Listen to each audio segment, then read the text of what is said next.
Hello, future Spartans and families. I am so glad you could join us for our virtual open house this evening.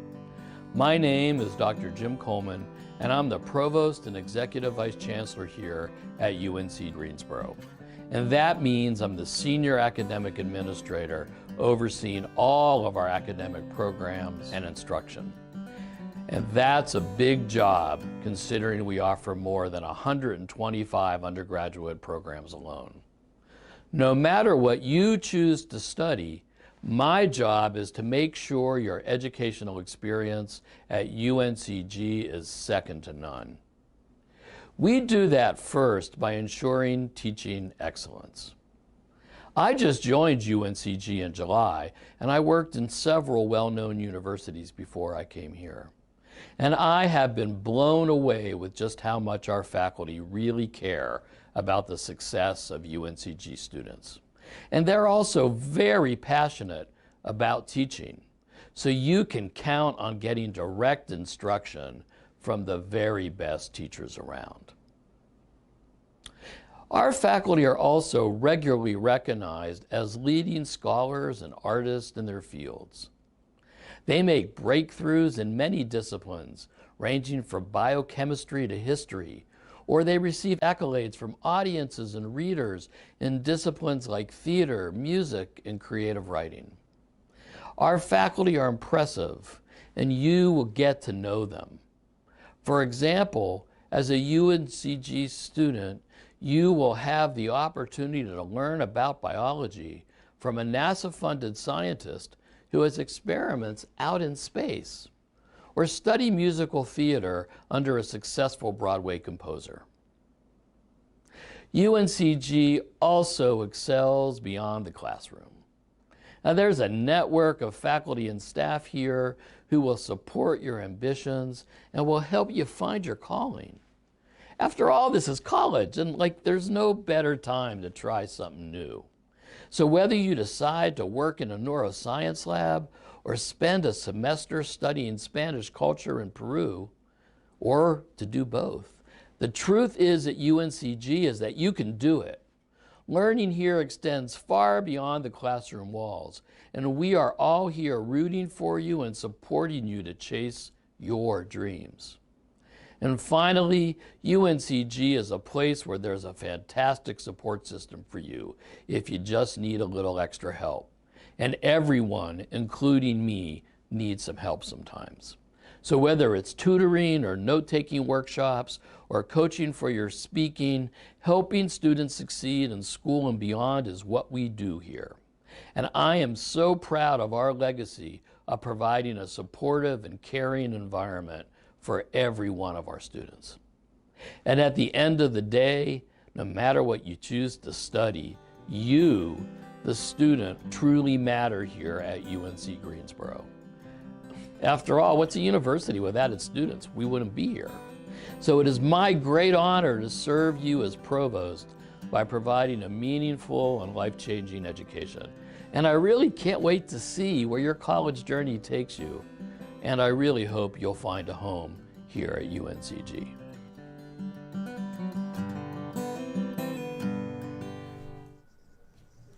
Good evening, everyone. Thank you for tuning in to our virtual open house. My name is Katie C. Greaves, and I'm an Assistant Director of Undergraduate Admissions here at UNC Greensboro. And I'm super excited to be the host here tonight. For this session, you'll be learning all about the School of Education, a place that is very near and dear to my heart, as I graduated from the School of Ed in 2017 with my Master's in Student Affairs in Higher Education. You'll see our texting number up on the screen. If you have any questions throughout the live stream, you can use that number to ask us any questions you have about the School of Ed. Tonight, I am joined by 5 experts in the School of Ed here to tell you all about the wonderful programs and opportunities that they have, as well as answer any questions that you might have. So we're going to start off by introducing our panelists. We'll introduce them in the order that I see them on my screen. So Sierra, would you mind starting us off? Hi everyone, my name is Sierra Marable. I use she, her pronouns, and I serve as Associate Director in the Office of Student Success in the School of Education. My advising population is middle grades education and the secondary teacher education concentration. I'm happy to be here this evening. Thank you, Sierra. We're happy to have you with us. Shelby? Hey everyone, my name is Shelby Morris and I am a senior in the dual elementary and special education program. I use she, her program for pronouns, and I'm also in the teacher education fellows program. Thank you, Shelby. We're happy to have you with us. Sarah? Hi, everybody. My name is Sarah. I use she, her pronouns. I am a junior here at UNCG. I'm in the elementary ed program. I have a minor in classical studies as well and a concentration in Latin. And I am also a third year in the teacher education fellows program. Welcome, Sarah. Amanda? Hello, my name is Amanda Shirk, and I use she, her, hers pronouns, and I'm the Alternative Licensure Advisor in the Office of Student Success in the School of Education, and I work with graduate initial licensure students as well as the Professions in Deafness interpreter preparation and advocacy track students. Thank you, Amanda. And Jennifer, last but certainly not least. Hi, everybody. I'm Jennifer Stevens. I use she, her pronouns. I'm the director of the Teacher Education Fellows Program, which is in partnership between the School of Education and the Residential Colleges Office. Thank you, Jennifer. So we're going to start by having a brief overview of the School of Education. Sierra, would you like to start us off? Yes. To start off, I want to welcome everyone, our future Spartans out there, and to let you know you're at a great time and place because you're starting early with the process of thinking about teaching as a profession in the education field. A lot of times we tell our students to start thinking about what population or type of student you'd like to teach. Would you like to give foundations to the students, say kindergarten, first, second grade? Do you like students that are young people that are closer to teenage age, maybe middle grades, high school age? Do you have a heart for special education, working with students with special needs and disabilities? Or you may want to advocate for the deaf community. And we'll talk about the Professions in Deafness program that we have here at UNCG. And also, you may be interested in technology and data. Our information science program would be the place for you. So I briefly want to cover our majors and talk a little bit of what it looks like to be a student, to be a future Spartan, to be a Spartan in the School of Education.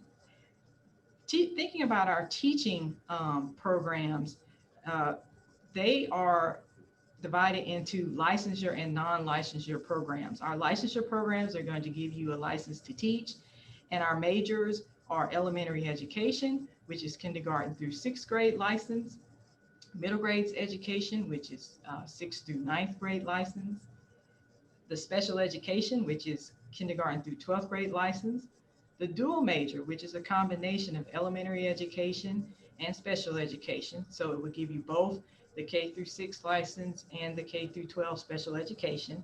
And then the K through 12 deaf and hard of hearing teaching license, also known as deaf education. All of those majors will give you a license in the state of North Carolina to teach in a public school setting. We also have non-licensure programs in the School of Education that are will not give you a teaching license, but instead you will work in you can work in the education field or a variety of settings.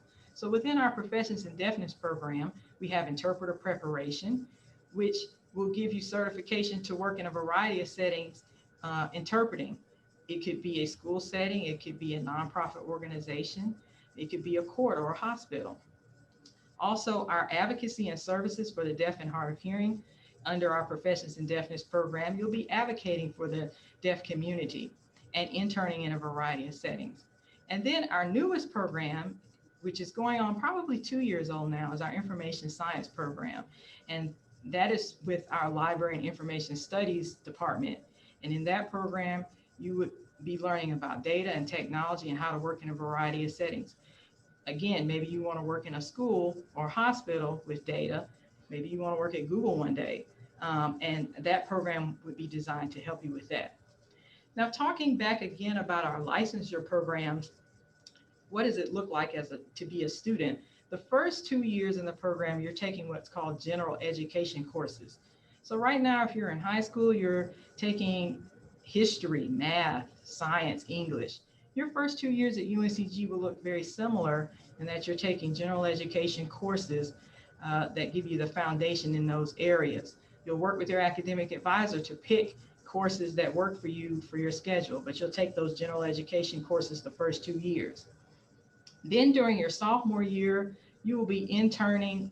This will be the first chance that you'll get to intern in a school, which are called our early internships. You'll be working with an on-site teacher to observe in that classroom and work alongside that teacher. And generally after the sophomore year, depending on the major, it's when you will apply to be admitted fully into your major. We will have a secondary admissions process at that point, and that's where we'll look at certain requirements so that you can continue on in your program. Those requirements would include the GPA here at UNCG. You'll want to shoot for a 3.0 and above. We'll look at certain classes to make sure that you had a C or better, especially in your introductory teacher ed or special ed course. You want to have a C or better. We may require a test called Praxis, depending on SAT or ACT scores that you had. Praxis is a test that anyone going into a teacher licensure program will have to take. It tests in the areas of reading, writing, and math. And then, of course, we'll require a criminal background check and an application to the program. That's, again, our teacher licensure programs. And then after you're admitted onto teams in those majors. And those teams will be going out to schools, continuing those internships. Now we want you to get more involved in the internship setting. As you work your way along during the junior year, we may now be requiring you to develop lesson plans and to work even closely along with the teacher to work with the class and to teach your lessons.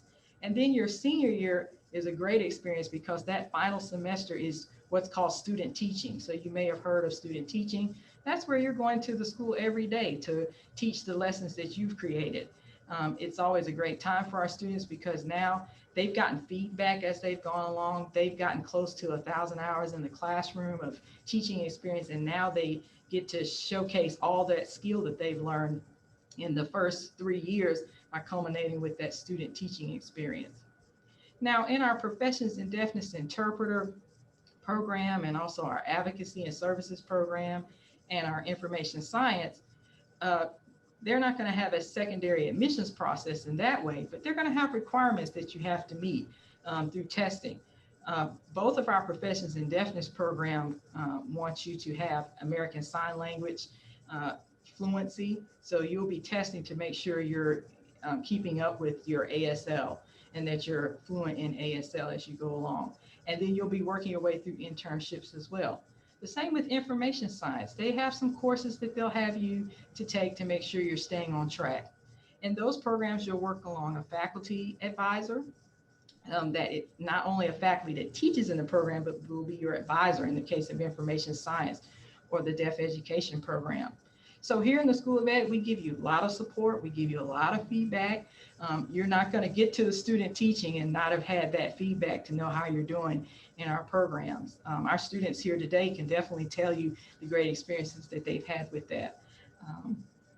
And that's just a quick overview of our major programs.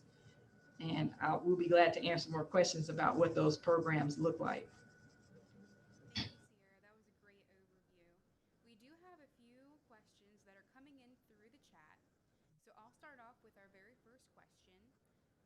So I saw that you have elementary and middle grade education majors, but what about someone who wants to teach at the high school level? Do you have any opportunities for them? Yes, certainly. It's very much a common question that we get. And at UNCG, it works a little bit differently. In high school, you're teaching only one area. So you would be an English teacher, a math teacher, a science teacher. So at UNCG, we're going to have you major in that area. So for example, if you're going to teach science, you could be a biology major, a chemistry major, or a physics major. But the part that the School of Education owns is the concentration in what's called secondary teacher education. So you're getting all that great content in the major itself, and then it's combined with what we'll provide for you in the School of Ed, which is the concentration portion of teacher education courses. The same with English, which is another great major. You'll be an English major, a Bachelor's of Arts in English. And those majors I just named are housed in the College of Arts and Sciences and not under a School of Ed. But we own that secondary teacher education portion of the major. So you'll be an English major, but then around your junior year, you'll start taking those teacher education courses. So it's a nice combination. You'll still have that secondary admissions process, and you'll still go out to internships during your junior and senior year and culminate with the great student teaching experience. So we do offer secondary, but it looks a little bit different here at UNCG. Yes, thank you. That was a really great explanation. So you become an expert in the area that you mainly want to teach about, but then you also learn the skills to teach and work with students on that level too. So that was very helpful. So just for some more clarification, you can pursue the teaching licensure without being in the School of Ed. I believe that means that you need to major in a major that is outside of the School of Ed, but you can have a minor in the School of Ed. I think that's what the question is asking. Okay. We don't exactly offer minors in education. If you're thinking that you want to become a teacher, now is a great time to talk to us, the admissions, and also if you're here as a student, once you're here and you're thinking about teaching, because we're going to help you look at our 4-year plan and see how to make the teacher ed courses work for you. There's not really a way to have a minor in education, but so you may want to think about pursuing it fully as your major. Some of those key questions, again, that we love to ask is what population and what type of students you want to work with. A lot of times people find that they are looking at a specific group of students that they would love to teach, and it's just a matter of figuring out how to make that work in one of our majors. Thank you. So here's a question that might be directed towards Shelby and Sarah. What student-teacher shadow opportunities are available? Sure. So there are a lot of opportunities available. I would say usually within your freshman and sophomore year, those are going to be more opportunities that you may find, or you may find through an organization such as the Fellows Program, which Sarah and I are both a part of. We started interning a few hours a week our freshman year, first semester, so you start immediately with that. And then you're kind of getting your feet wet. You're starting to observe, you're starting to work with smaller groups of kids, and you kind of work your way up towards teaching full lessons, and then student teaching of courses where you're basically taking over and you are the teacher and you're writing the lessons and you're teaching daily. So you work yourself up to it. They're not going to throw you in and expect you to know how to teach. That would be a little crazy and that would be intimidating. So they're definitely not going to do that. And your advisors and your teachers and professors are going to be with you every step of the way.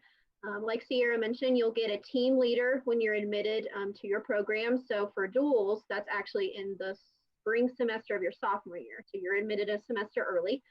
For everyone else, that's your first semester, your junior year, you're assigned a team leader. That person will be with you for the next 2 years, watching you grow. They work with you and really get to know you as a person, and then get to know you as a teacher, which I think is really important and something that I really like is my advisor knows me first as a person and then as a teacher, and how those two things go together. And I just think that that's really important. And I think that's something that UNCG offers that maybe you would not find somewhere else. So Sarah wants to add anything to that. I mean, yeah, it's echoing that. With the Fellows Program, it was really nice that we get to start interning our freshman year. Because a lot of my friends that came in with me, TD 250, which is one of those classes as elementary majors we have to take in order to and pass before getting into the School of Ed. In that class, there's an internship attached to it. That was their first time being in an internship that was placed by the School of Ed. But during that internship, it's more like you're just observing of what the teacher's doing, and then kind of just figuring out like what is your teaching philosophy, or like what is your teaching statement, like where do you want to stand when you become a teacher. And it's a great time to be like, do I want this grade level? Do I want to go higher? Do I not want to be in education at all? Like, it's a good trial period to figure out what you would want. So like, take the opportunities of the internships if you find one, or if the School of Ed puts you in it, take full opportunity of those to help build your understanding of what you will want to be as a teacher. Thank you both. Those were two very helpful answers. So our next question is, are there research opportunities through the School of Education? And anyone can answer this question. Well, there's all kinds of research at UNCG. There's a ton everywhere. Um, as a teacher education fellow, I was part of the residential college. And in the residential college, I did research about education and having that opportunity. At UNCG, we have something called ERSCO. It's undergrad research. I'm blanking the rest of it, sorry. But that's any student on campus can do research during that point. And you can find like a faculty member to support you. So you don't have to necessarily, like, you can just find something like you're really passionate about and make a research project for you. Thank you. So yes, there are lots of research opportunities and ways to get involved here on campus. So speaking of getting involved, I know that service learning is very important to not just UNCG, but also the School of Education. So could you talk about ways in which students or faculty give back to our local community? Well, I know two events here in the School of Ed. We have the Science Everywhere Festival every year, which is an opportunity for the community to come to campus. I believe it's done campus wide, but we're one of the sponsors. And students, families, and children come to campus, and there's basically science everywhere. There's different science experiments going on around campus, and it's hands-on, so that once the parent and families are here, they get to do experiments, they get to visit the campus, go to different buildings, go to our science buildings. And that's one way we try to get involved, and one way our faculty gets involved as well. Also during UNCG homecoming, UNCG, the School of Ed has our Children's Festival, and we want our parents and families to come out with and bring their children and do hands-on activities and crafts. Within the School of Ed, we have our Makerspace, which is our self-designed studio, and also our teaching resource center. Both of those are open to the public. Now this year, unfortunately, they probably are not open or have limited hours, but when they are open to the public on weekends, there's opportunities to come and work in, check out books, read, do activities within the self-designed studio. They can give you a tour of those as well. So those are just three opportunities I can think of. I'm sure there's more. As a teacher education fellow, we go through UNCG's leadership challenge, which there's three. There's the bronze, silver, and gold. And through those, we do a ton of community engagement, where it's anything from we just go to a school and intern at to my current friends in the fellows program. They're doing the gold leadership, which they're building their own service project and giving back to the community in that way. I've worked in the self-design studio before on campus, and in there we do a lot of trying to build tools and concepts for teachers or student teachers to take into their classrooms to bring into that environment. So there's a ton of ways to find community service and leadership in the School of Ed and with other opportunities on campus. So we've talked a little bit about, or we've heard the Teachers Fellows Program, but Jennifer, would you mind giving us a more in-depth understanding of what that is? Yeah, certainly. It's a program that we're really proud of in the School of Education. It was born out of the North Carolina Teaching Fellows Program that existed at UNCG since the 1980s. And then because of the generosity of a handful of donors who wanted to support a variety of licensure areas that expanded beyond what the North Carolina Teaching Fellows Program would offer, we created our own program here that's focused on the teacher as a servant leader within a global context. And it's a 4-year program, freshman through senior. So we have 48 fellows supported by the program. In the majors with licensure that Sierra talked about in the School of Education, as well as those majors in the College of Arts and Sciences with high school licensure. So English, math, science, and social studies. And the students come together for seminars weekly. As Shelby mentioned, they get out in the classrooms in the K-12 schools right from that first semester, participate in a variety of formalized leadership development, take trips, study abroad, really working on what it means to be a servant leader as a teacher and what it means to teach within this diverse and global context. And then in addition to the programmatic aspects, it also comes with a $20,000 scholarship that's awarded incrementally over those 4 years. So it's a commitment that comes with a scholarship. But with that commitment, we find that you get to really operate as a professional teacher and colleague right from that first semester and engage in discussions around educational issues with students across licensure areas. So in that way, it's a really rich experience. Thank you. I think that was super helpful for all of our folks tuning in tonight, just to get a little more background about that program. You did bring, or you brought in a few questions just by talking about the program. So this may be a little more broad, but are there scholarship opportunities specifically for students in the School of Education? Well, I can answer that. Yes, we have quite a few scholarships. And if you were to go to our School of Education website, I don't know the exact link off the top of my head, but I think it's a direct link. If you click on scholarships, you can read about our scholarship opportunities that we have within the School of Education. We have a once a year deadline for that scholarship opportunity. I believe it's usually around March 1st or around the time that you would want to do your FAFSA. And you do one application and it matches you to all of the scholarship opportunities we have. And we have quite a few. So yes, we do.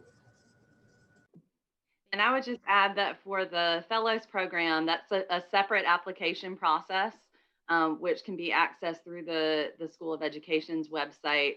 That application you'll want to submit in your senior year of high school.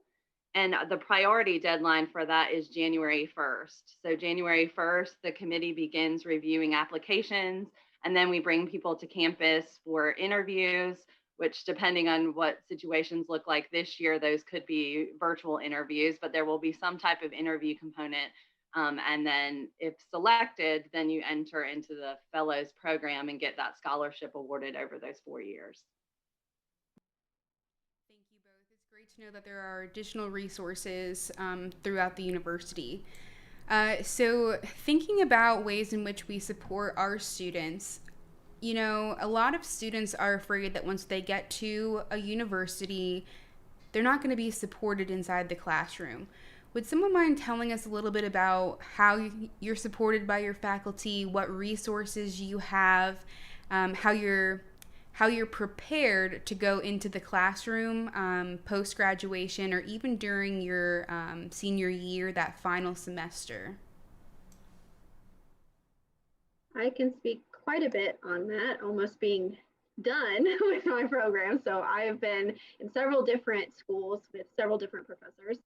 I would say that your first support system is your team. So your team are, like I said, your team, you will be assigned a team leader, and then you also have your team of fellow students. Faculty do support you quite a bit, but those friends you make are a big support as well. And the teams are smaller. They're usually no more than I think about 20 to 25 students. So it's a small atmosphere within a large school. And you really get close to those people and you really lean on them quite a bit. You can get ideas from them, you get support from them.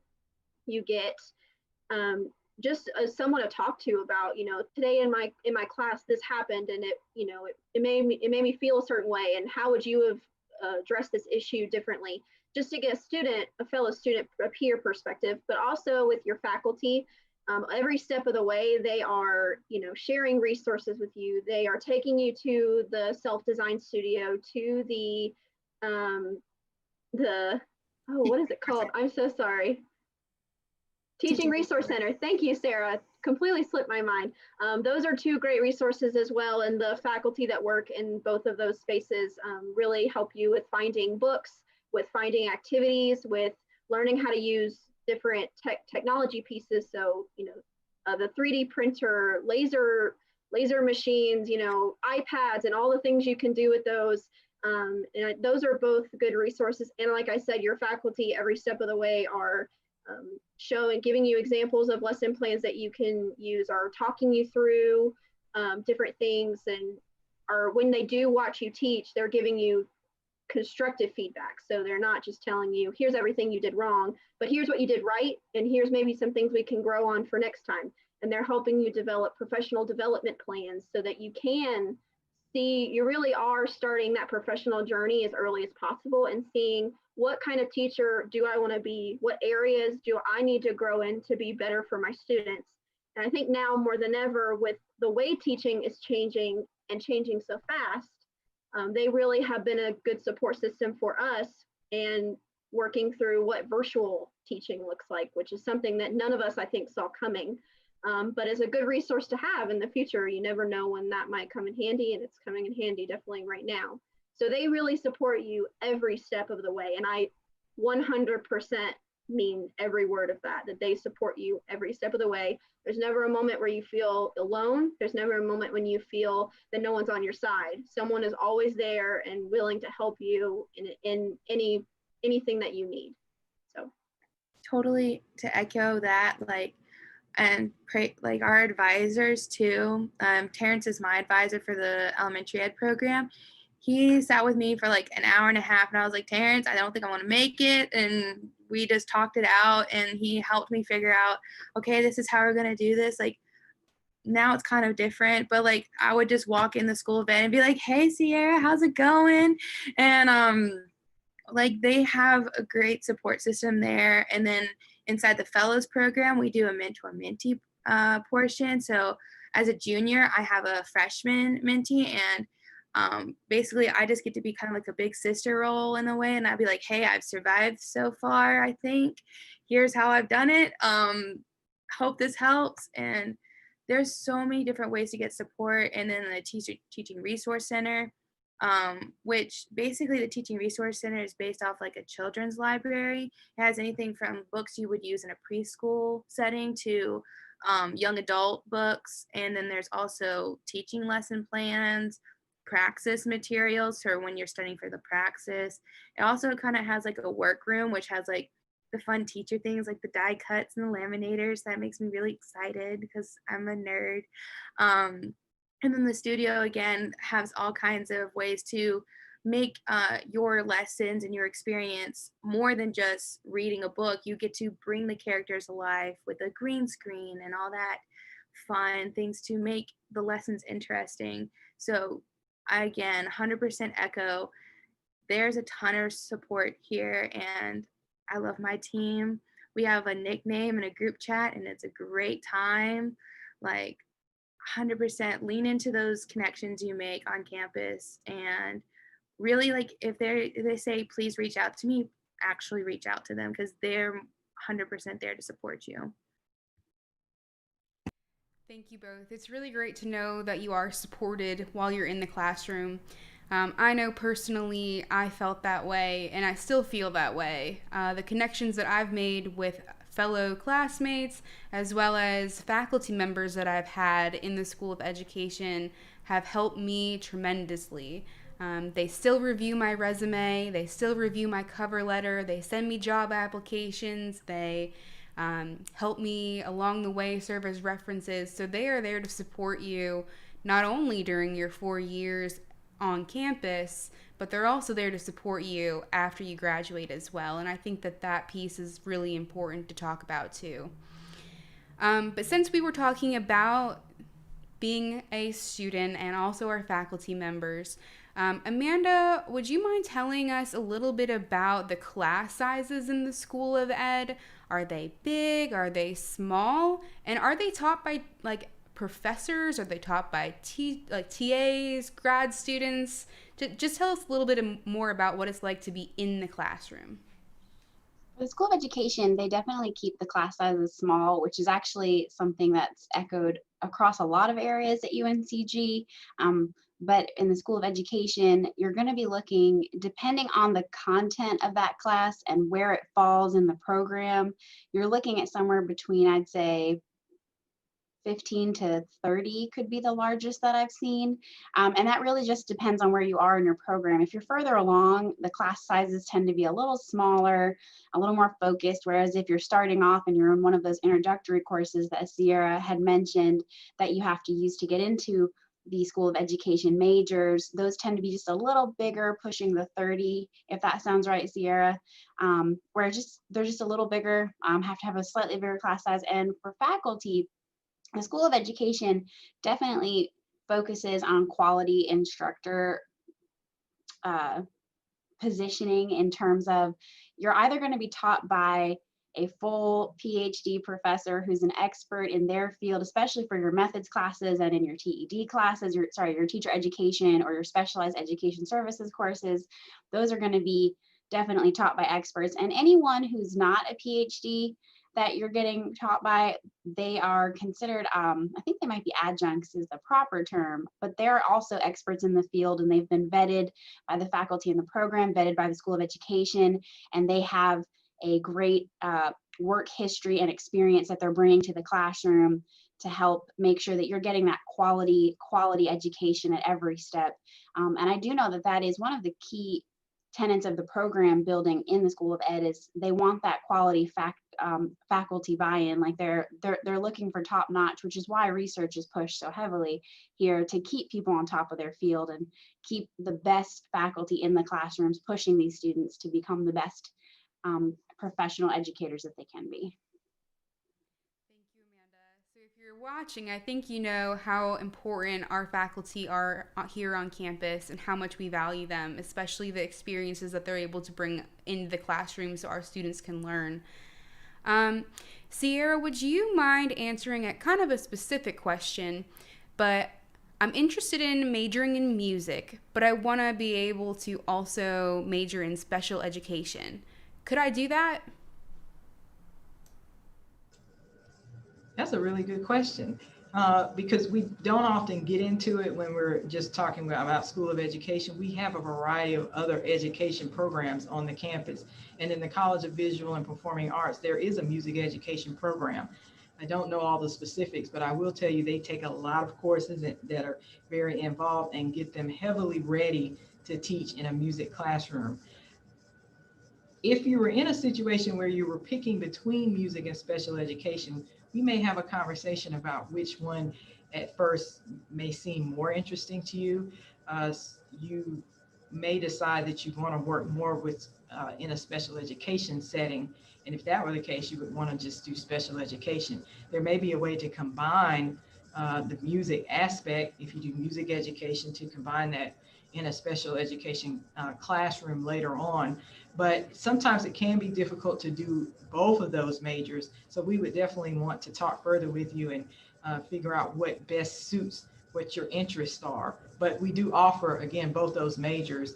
CBPA also has, which is the College of Visual and Performing Arts. Not only do they have music, but they have dance education and theater education. They also have internships. So there may be an opportunity as a music major to intern it with in a special education classroom. But definitely we would talk further about what that would look like and how that would meet your needs as a student. Thank you. I appreciate you talking about that. So, given the current state that we are in right now, with everything changing, how have you all adapted your teaching styles and how are you helping our students best prepare for a virtual classroom setting? I can't speak on how faculty has changed, like all faculty, but my team leader has designated our Monday seminars to teach us online resources to help us teach virtually in the future. And there's been multiple opportunities for us to go through different trainings on how to have virtual teaching in our classroom, but also teaching us what to do for an in-person. So there's a lot of, we're getting taught how to do in-person teaching, and we're also getting taught how to do virtual teaching. I've learned a ton of resources on how to make a lesson online for a student to do asynchronous. I've also, for me, I've learned a lot about how to interact with parents outside the classroom, and how to best support students wherever they are and whatever technology issues they've had. I will say it's been a big semester of learning about on your toes, problem solving. There's been a ton of resources given to me, at least, on how to prepare for whatever is going to happen. My professor said, I'm going to make you the best teacher I can make you out of this program. We're all first year teachers now, and we're going to work through this together. Definitely. I would echo that. And I would say that I think it's a unique experience because we're almost all on the same playing field. No one has done this before, so it's new for everyone.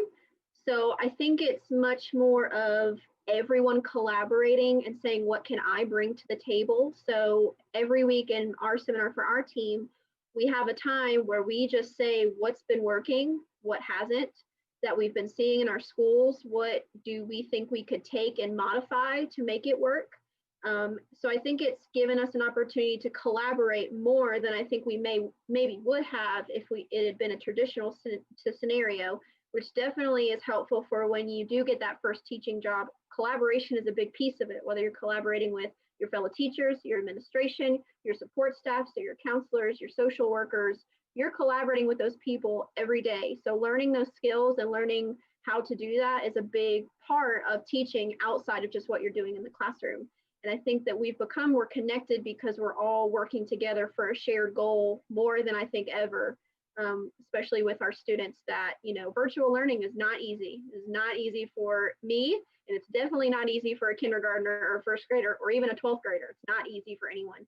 So working together with everyone in your school and everyone on your team has been really valuable. And I've seen my faculty adapt very quickly to that change and seeing how they can best support us. Thank you both. I think it's awesome that you all have adapted and your professors have adapted as well. I know that none of this is easy, but it's great to hear that you all are being supported in the classroom so that you then in turn can go out and support our K through 12 system as well. So in thinking about the technology that we use in the classroom, how are you engaged with those tools?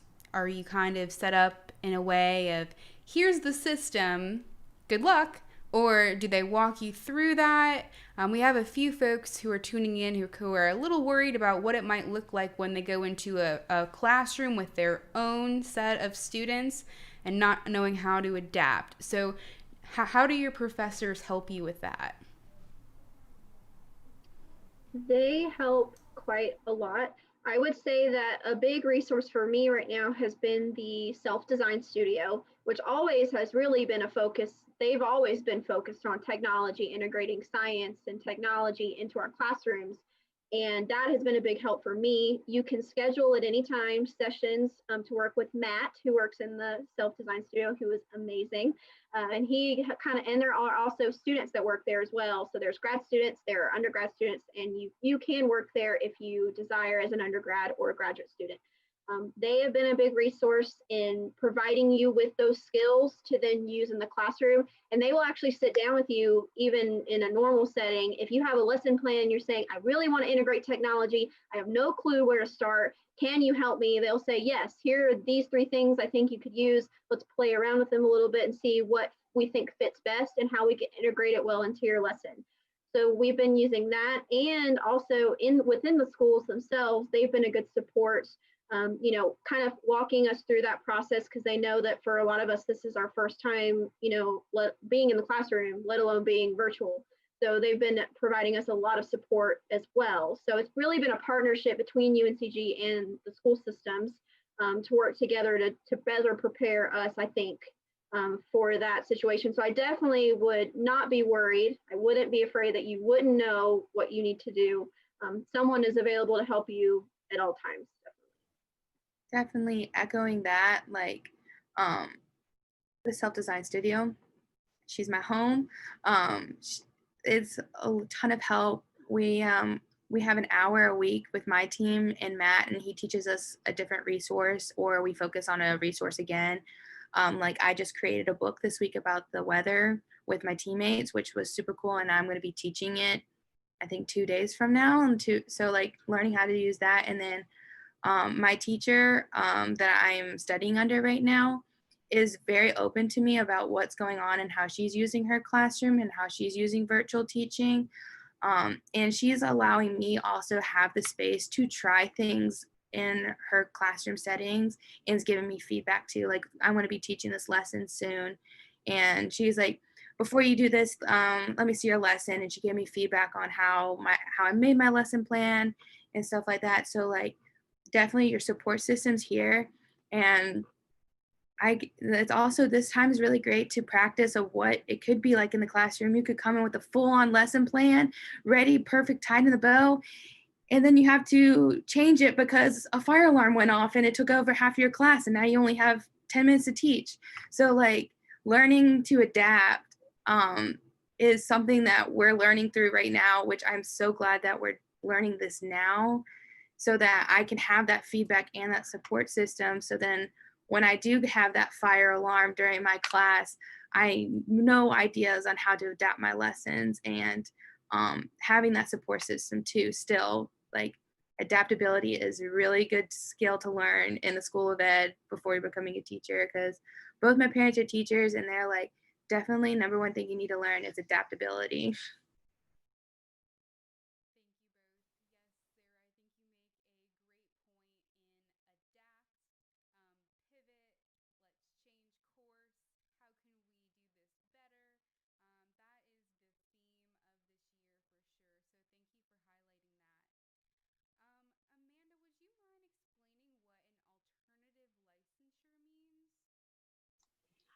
Well, alternative licensure is more a type of program as opposed to an actual type of license. In North Carolina, there's initial licensure, and then there's professional, like full professional licensure.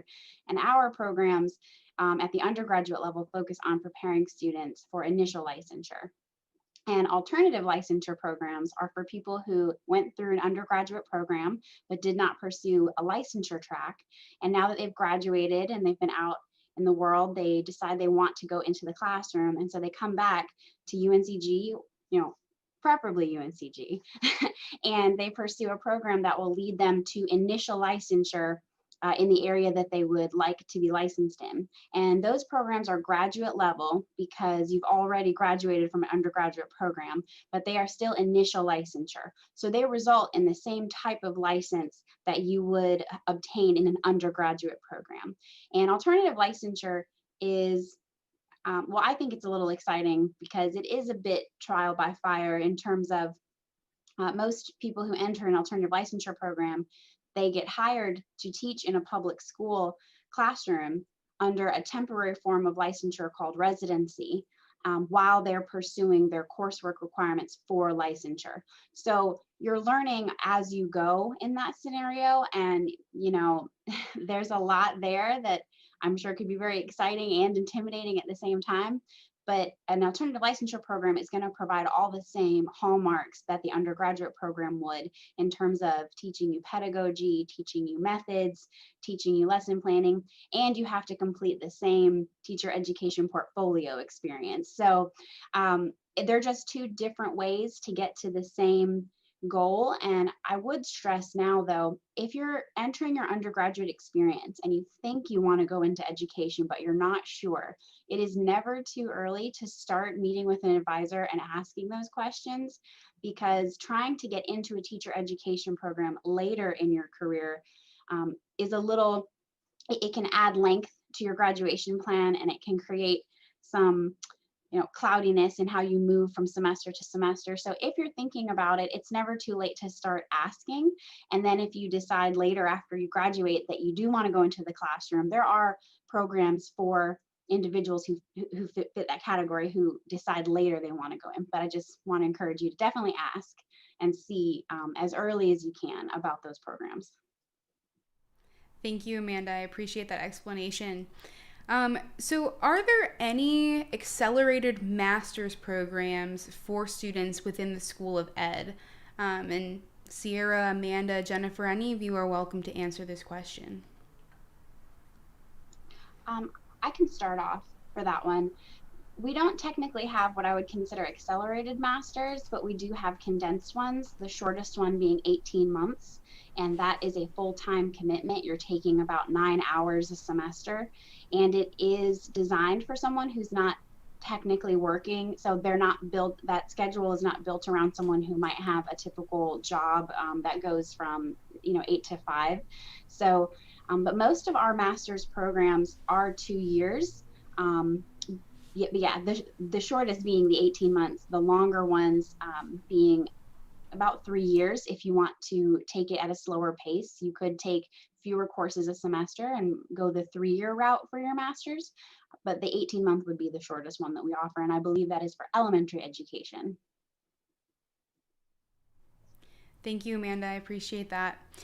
So we are ending or nearing the end of our live stream today. This was a very fast hour. I have one final question for our panelists, and you can all chime in here because I'd love to hear your own unique experiences. But what, in your opinion, sets UNCG's School of Ed apart from others? What makes it special? And how about we go in the reverse order? Jennifer, would you like to start? Yeah, so I actually got my PhD from the School of Ed at UNCG, having come from a couple other institutions prior. And for me, what sets the School of Ed at UNCG apart from other institutions really comes down to the people. The commitment to diversity, the commitment to one another, the commitment to the community. You really feel like you're a part of something that matters and that everyone's invested in just making the world a better place through education, which speaks to my heart and is why I wanted to continue to work at UNCG even after I graduated. It's just such a beautiful place to be. Thank you, Jennifer. Amanda? Kind of similar to Jennifer's answer, I graduated from Western Carolina from their English education program, and I noted right away when I came here to UNCG that it's a very different atmosphere. There's a sense of community both within the School of Education and then the connection to the community. The faculty here really care about the students in the schools as well as the students here on campus. Like, they want there to be a sense of continuity where everyone is getting the best education in each setting. And I think that is a very unique way of looking at education from a higher education perspective. So, Sarah? I would say probably the lifetime resource that you get from the School of Ed. Once you graduate, you're still part of the family. It's not like you done graduate and you never hear or see them again.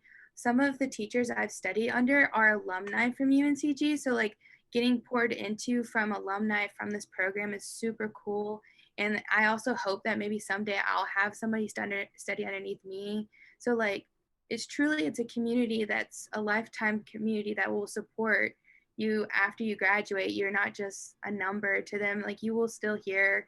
And like, I love seeing when teachers come back and seeing like old professors and like having that reunion. Like, I can't wait to have that day. Jennifer, be ready for me to come see you. Like, I just can't wait to have that lifetime community. Thank you, Sarah. I just recently came back to UNCG beginning of September, so I fully understand that reunion piece. I have been able to virtually have a few reunions, but it is a very nice feeling. Shelby? Sure. So for me, when I was considering different institutions to attend 4 years ago, which seems like a very long time, especially with 2020 seeming like it's 5 years wrapped into one. So it's been a very long time. But for me, I would say that what stood apart was not only the community, but the willingness for exploration is kind of how I would phrase it. You're always being pushed. You're always being, encouraged to look inward and see, what about myself, what are my core values, what are my implicit biases, what do I still have to learn as an individual, and then also, you're pouring out at the same time you're learning from the outside. So what can I gain from other people that can help me with my philosophy on teaching, what kind of teacher I want to be in the future, what niche can I fill. So I think that, they really focus on self-reflection, growing yourself as an individual, but also how can you then take what you learn and apply it to a variety of different settings. So that was really, for me, that ability to kind of play and to kind of explore was very exciting for me when I was comparing UNCG to other institutions. And it just felt like home, which that's something that's, really unique to this university. I, grew up in Kernersville, which wasn't very far away, but even though it was close to home, it still felt like a place where I was, loved and supported, and I felt like I could find my place, find your way, as they like to say. But I definitely felt that sense of community that everyone's echoed. So yeah, that was a big determining factor for me. Thank you, Shelby. I'm so glad you found your way here, our tagline here at UNCG. So Sierra, certainly last but not least, could you help us understand what makes the School of Ed so special? Yes, I think our panel just summed everything up so well. A key word that pops off the top of my head that we talked about the whole time was support, and how much you're supported in the School of Education. I'm an alum from UNCG as well, and I returned to UNCG about 9 years ago to start working in the School of Education. And the School of Ed has stayed at the forefront in terms of changes with education. We work and strive to make sure that we're out in front, leading the way with our students, providing the support, making sure they're extremely ready for the classroom. We often hear from the school districts that our students are so well prepared once they're out in the classroom, and we're just proud of that. We like to brag on our students, and so we want to provide the ultimate support. We want you to come to UNCG and not feel like a number, not feel like you're lost. Find your way here, as Shelby said, because we're going to provide that support for you through a variety of ways. And if we haven't developed it yet, we are going to develop it. We're going to figure out how to make it work. Education is changing, and the teaching field is changing. We're not blind to that, but we know that we're going to be figuring that out as we go along. We're going to make sure that you have what you need to be successful in the School of Ed at UNCG. Thank you, Sierra. I appreciate that. I want to thank all of our panelists for joining us here this evening. You all have helped me learn, and I know our viewers online have learned too. So thank you all. I want to remind our viewers that we will be back again tomorrow afternoon at 4 o'clock to talk about our student services experts. So you'll be able to learn all about how we support our students both in and outside of the classroom. Thank you everyone for attending. So I hope to see you all tomorrow. I hope you tune back in. I hope you enjoyed our School of Education presentation, and hopefully I see you all tomorrow. Thank you, everyone.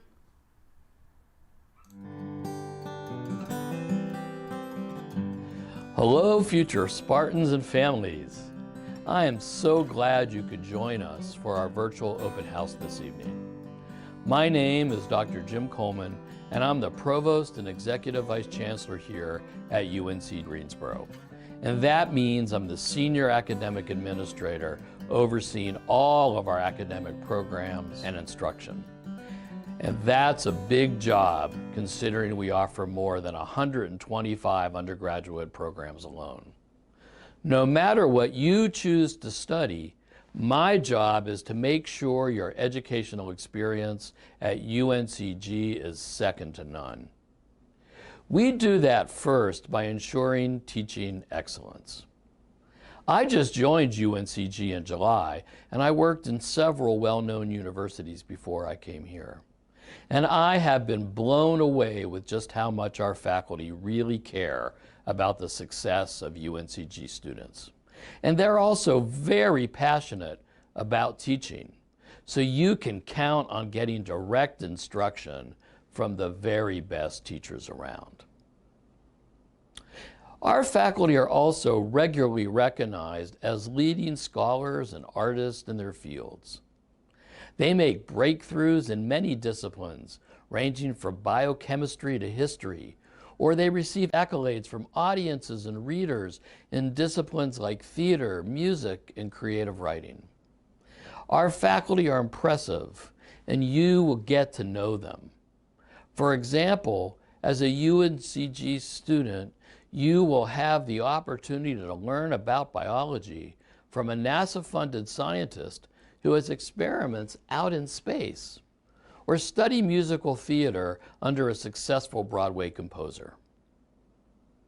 UNCG also excels beyond the classroom. Now, there's a network of faculty and staff here who will support your ambitions and will help you find your calling. After all, this is college, and there's no better time to try something new. So whether you decide to work in a neuroscience lab or spend a semester studying Spanish culture in Peru, or to do both, the truth is at UNCG is that you can do it. Learning here extends far beyond the classroom walls, and we are all here rooting for you and supporting you to chase your dreams. And finally, UNCG is a place where there's a fantastic support system for you if you just need a little extra help. And everyone, including me, needs some help sometimes.